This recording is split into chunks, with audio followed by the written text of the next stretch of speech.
Good morning, everybody. So my name is Annette Doyle, and I represent Trumpf.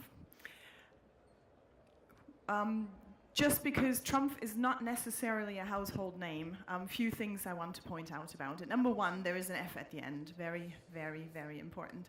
We've got nothing to do with the person that doesn't. Trumpf is a German company. You can see the picture. That is half of those people are family, the other half are just other managers. So it's a family company. It's nearly 100 years old at this point, and we're generally in the industry, we're known for two things. We make machines, which is the box that you see in the picture on the left-hand side, and we make lasers.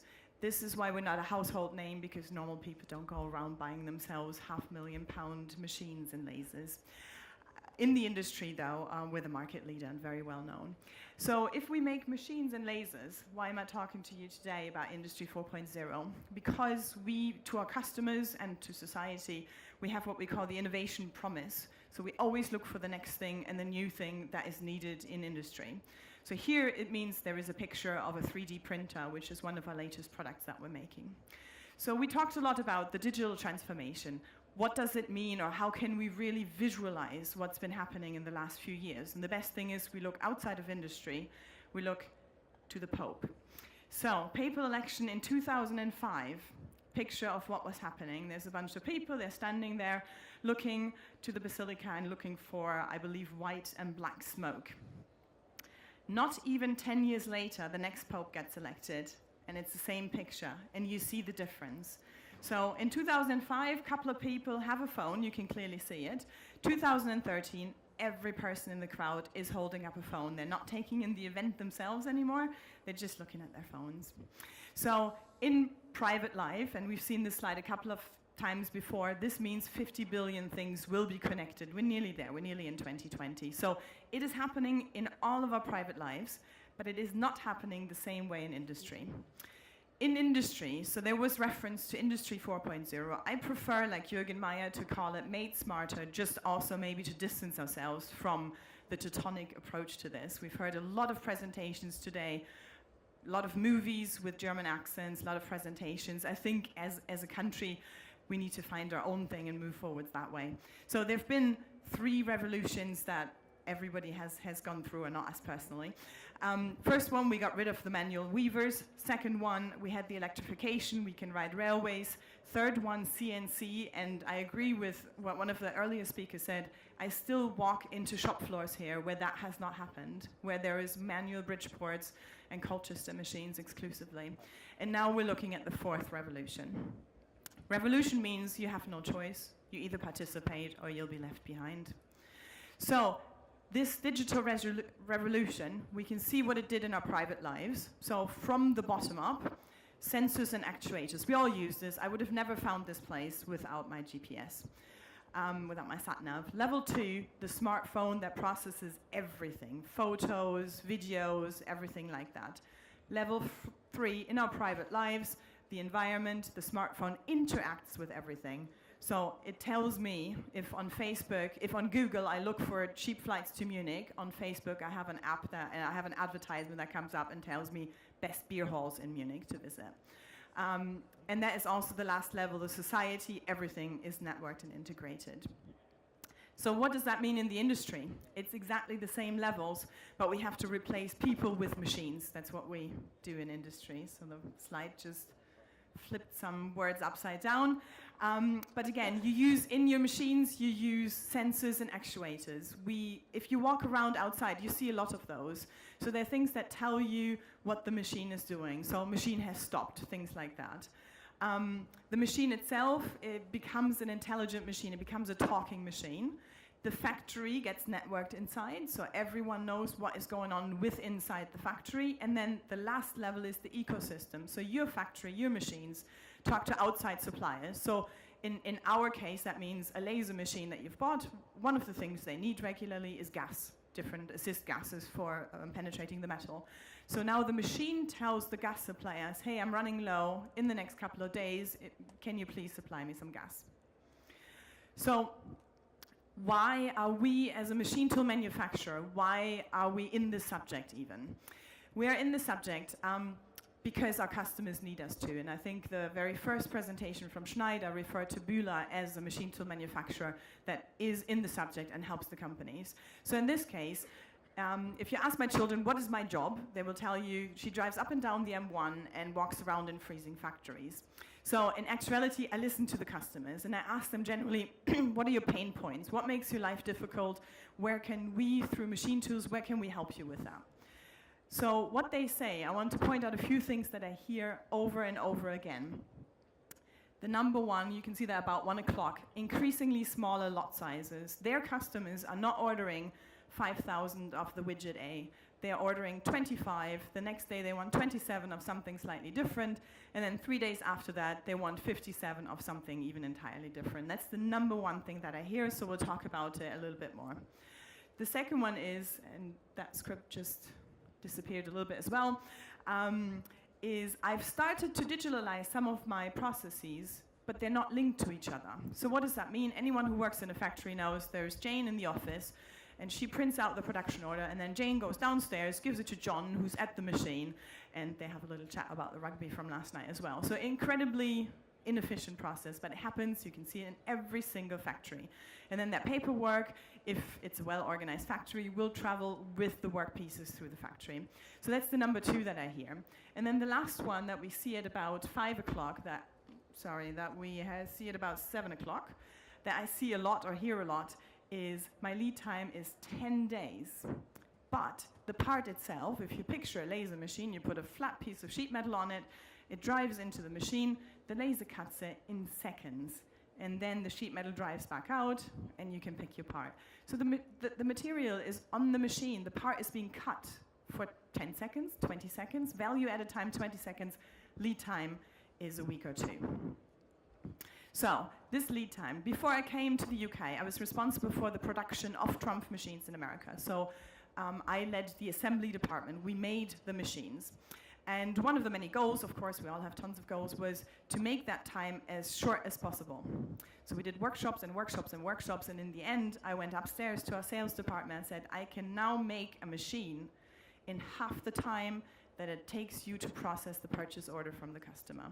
And that is where we are. The lead times are getting shorter, the batch sizes are getting shorter. So everybody is barking up the wrong tree when they're looking for the more efficient machine and more efficient machine. And I'm comfortable saying that because our machines are the fastest and they are the best in the market. But it is barking up the wrong tree. You're going to save a second here, you're going to save a second there. But the really big hitters, are here. They're outside where the machine is. So if you look at it, the manufacturing itself, the little part in the middle that is the manufacturing, you can gain a tiny bit, but the really low-hanging fruit are in the other areas. And this is where Industry 4.0 comes in. So the nirvana of that is, of course, the smart factory, which we'll look at in a second, but you don't get there. You don't go to Tesco and say, oh, I'd like myself a Industry 4.0, have myself one of those, 10,000 quid, job done. It's not like that. You have to start easy with something. So easy tools that facilitate the work, then tailor step by step, and then you get to your smart factory. Why do you want to start easy? Easy tools. And we talked in between always about the workforce, the people. So if you use little things that help the operators, you'll get them on your side. You get your personnel on your side. Because if they're against this, someone said earlier, people are afraid that their jobs will be replaced with robots, your entire project's going to fall flat. You're never going to go anywhere. So put in little sensors that tells them this is when your maintenance is due. If you want to take your break at 10 o'clock, really good if you do these things prior to that. Otherwise, you're going to have your maintenance manager around right when you want to take your break. Things like this. Transparency of how the machines are doing so that the good workers can show, I am the most productive one. The reason I didn't have that many parts out was because the machine was stopped. So all of these things, mainly we're talking sensors and a little bit of data mining out of the machines. So starting with the easy to implement products, you get quick bang for the buck, we call it in America. You do something and it has an effect, and you'll have the people on your side, because Industry 4.0 means a huge, huge change for the employees. And I've learned, I've been a manager for 15 years and I have 4 children, and I've learned the only person that likes a change is a baby in a wet nappy. No one else likes a change. So to do it gradually is the best way to do it. So then you start going into real solutions, full solutions, tailored potential analysis, and you work on from there. In the end, you have the smart factory, and that is what we want to look at. So because it is really difficult to explain, really difficult to grasp, I think we talked about that a few times today already, we built a factory in Chicago, we as Trumpf, built a factory in Chicago that shows a smart factory. So just to make sure it's understood correctly. So this is Trumpf taking our Trumpf machines and pretending we are one of our customers. So it's not a facility that makes the Trumpf machines. It's a typical sheet metal processing plant that has Trumpf machines in it and is a smart factory. So this is it. You can see Trumpf is not only a family of engineers, but also a family of architects. So you see the red of the building. That is, it looks a bit rusty, and it does that because it is. Those are all the cladding is rusted pieces of sheet metal, because Chicago is in the heart, in the center of what we call the Rust Belt in America. This is where sheet metal gets processed. So inside, you can see on the right-hand side one of the pictures. This is the layout of the smart factory. So basically everything that you see in the right-hand corner, that's for show. So it's auditoriums, it's screens, it's things like that. Nothing that has anything directly to do with the smart factory. Lobby, same thing. But everything that you see there, factory and control center, that is what we think our customers' facilities could all look like. The only thing there is I think most customers won't need a catwalk. So again, that is just for demonstration purposes. Some pictures. So inside the factory, this is, as I said, a typical customer facility without the catwalk. But you see a welding machine from Trumpf, you see a laser machine from Trumpf, another laser machine, you see some automation there for processing sheet metal. Very, very typical. This is the layout. So in the center, I don't know if that can be clearly seen if you don't deal with sheet metal a lot, that is a storage facility. Sheet metal is essentially like paper, same way of processing it. So it lies flat when we store it. So this is a storage facility. You see around it are all different machines. All of these machines exist in the UK. So you can go, there is a few hundred of what we call a true laser 5030. It's a laser machine that processes sheet metal. There's a few hundred in the country. There is what we call Trumatic. It's a combination laser punching machine, tens of those in the country as well. There's nothing new in this picture yet. The layout is a typical layout. We have customers that look 90% like it. So very typical sheet metal factory layout. And you even see some non-Trumpf machines out there. It's a bit hidden. It's called commissioning, quality, and inspection. Those are not Trumpf machines. That's a deburring machine. It's a measurement machine. So what you want now is turn this typical factory into an atypical factory. So this is where it becomes atypical. So here is the production management. I wanted at this point to go live into the factory in Chicago, but we don't have connectivity here. Very much to the happiness of my colleagues in Chicago, because it's 6 o'clock there. They weren't too enthused. They're used to me asking for connections at 2 and 3 in the morning, so they were quite relieved. But we can try to have a look anyway. So the camera would pretty much be where you see the picture. You can look down. You can see them coming in the mornings with their coffee, and then they start putting in orders. So on that window that you saw, that they look down on, they have this display. So this is a picture of that window. So you have the layout of the factory overlaying the factory itself, the look of the factory. And then they can go up to that. So this is now not live, unfortunately, but a movie that they just made a couple of days ago for me. Just very normal. This is what it really looks like live. So a person then can come up and say, I want to know more about the TrueLaser 5030. Tell me more about it. So depending on what you're interested in, you can click different buttons. So he says, okay, what's the machine status? How much time has the machine been cutting over the last days? How much has it been down? How much maintenance has it got? How much material has been processed? Things like that. You can see the material mix. You can see all kinds of things. And he can go through the entire factory and take a look at that. So here he does the same thing, just for a different machine, comes up with a picture, and then he can choose the information that he wants. What order is it processing right now? And he can also go into a video, and it gives him a very close look into the machine. So you can see the machine moving. This is then a live video of how the machine is doing. And you don't have to be in the control center to do that. You can do that as a production manager with your morning coffee when you're ready to go to work. So you can get an idea of what is going on at work live anytime, except here today.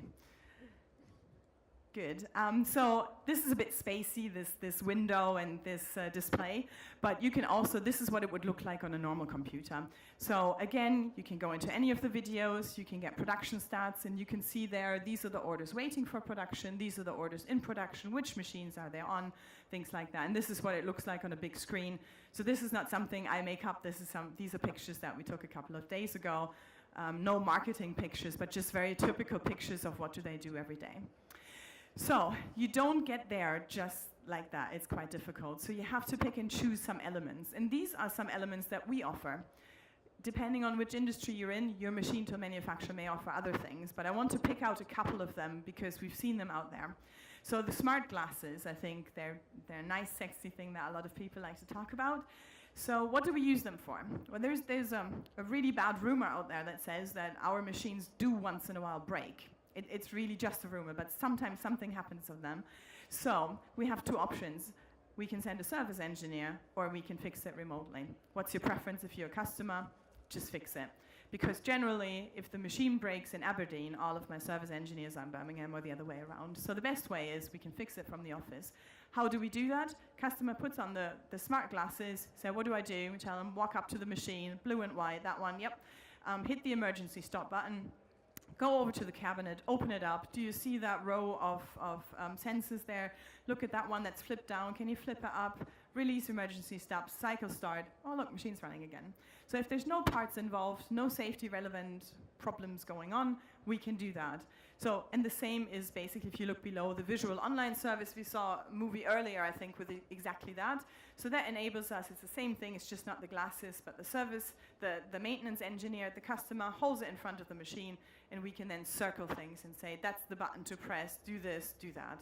So really, we are in the person that is at the machine. So that is one of the really nice ones that we use.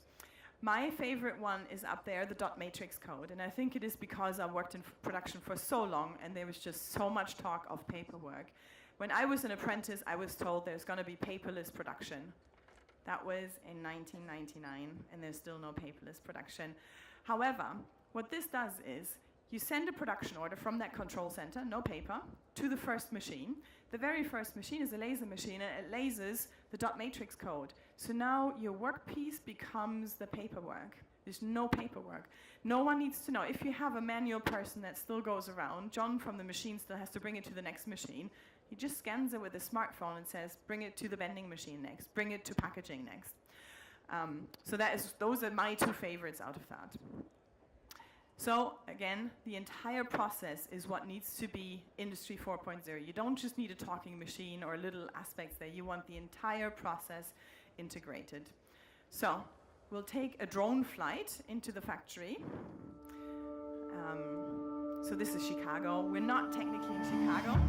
We're a little bit outside. It's called Hoffman Estates, but Chicago sounds a lot better than Hoffman Estates. So next to what we call a freeway, an interstate, see the factory. We like architecture-wise, as you see a lot of German companies, we like a nice environment where we put our factories in. But again, the inside is pretty much like any other sheet metal processing plant. You see the right-hand part is for show, left-hand part is the real factory. So here you can see we have a lot of screens everywhere, and rooms, a lot of direct counseling of customers, and this is the control center now. You see those people in front of the screen. They're doing exactly what we showed earlier in the videos. This is looking down into the factory. You can see the layout of the factory together with the machines, and this is now down in the factory. So looks like any other sheet metal factory, except you see those carts. We call those Vario carts. So this is replacing John having to drive a forklift and bringing the material around. I am the biggest enemy of forklifts after having been involved in a forklift accident once. So I love those Vario carts. They bring the material, they have sensors. It's just like the thing that served our drinks last night or our food. So they have sensors, they'll stop if they come too close to a person, and they bring the material to where it belongs. Here's a catwalk, you can look down and you see the architecture is along the metal, along the area this is in. Good. Thank you very much.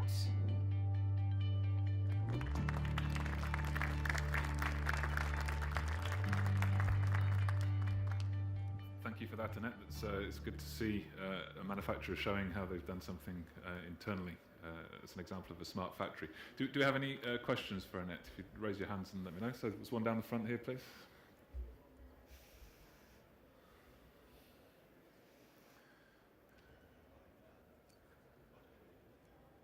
No. Can we hear you? No, we can't hear you, sorry. You've got a microphone. Hello? Oh, okay. There we go. Hi, Rod Hill, T Connectivity. Lovely smart factory. How do you simulate the throughput a real factory would do? I mean, I can't see you making stuff 24 hours a day, etc. So you must just run samples through. And is that realistic? What we run through is if you're a customer and you're interested in sheet metal technology, or you have a sheet metal shop, and now you think about what does it look like if I were to connect it. You take your customer orders, you take 5, 6, 10, 20 customer orders. You don't tell us before, you show up with them and you say, I want to see what it looks like in a smart factory. In my factory, this takes me 2 weeks to run through production. Boosh, here you go, or a USB stick. And in the control center, they put it in the computer, they're programming, they say this would be the offer letter that you sent out because the system calculates it takes so and so long on that machine, so and so long on that machine. And then you can see, you stand up there and you can see on the screen and in reality where your order is and it's being put through. At this point, no, it's not running 24/7. It's a bit of a goal. So I've had it a few times when we connected in at 2:30 in the morning. And I could see a couple of machines running, but it is getting there. It's only opened in September. But that is exactly, we want to run it like a normal customer that has 500 different orders every day. So yes, it is absolutely possible. And it gets packaged in the end. Yes, you need a person for that. It prints out automatically what it is, and then the customer picks it up when he goes home, or we send it to him. Very impressive, thank you. Time for one more question if anybody has one. If you raise your hand. Yeah, one in the middle here, please.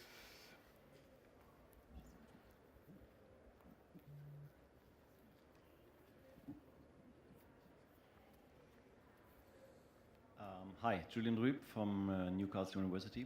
Thank you very much.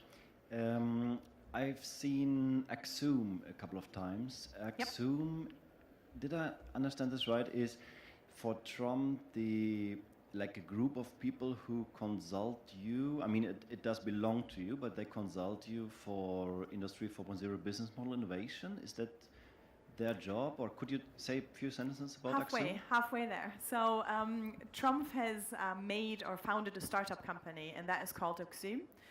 So we use our own technology. You saw the word TrueConnect up there a lot as well. So if a customer has exclusively Trumpf products, which is a lot of them, for their sheet metal processing, we have a lot of internal solutions, and it covers everything that is Trumpf. But then if you want, for example, the laser machine to order its own gases, we need to connect to the outside, and our own products do not do that, and this is where Axum comes in. So they don't advise us, but they work with us, with a customer that wants to take it to the next level and the next level after that. Yeah. All right, thank you. Thank you very much, Annette. So,